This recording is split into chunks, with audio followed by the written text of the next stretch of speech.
Komisi Pemberantasan Korupsi atau KPK memeriksa mantan Menteri Agama, Yakut Kholil Koumas, terkait penyidikan kasus dugaan korupsi kuota haji.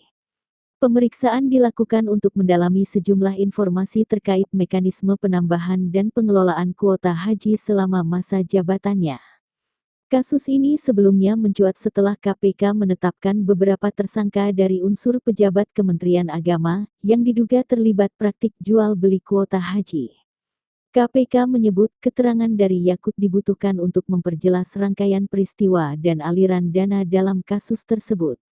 Hingga kini, KPK belum membeberkan secara detail hasil pemeriksaan, namun menegaskan bahwa penyidikan akan terus berjalan guna mengungkap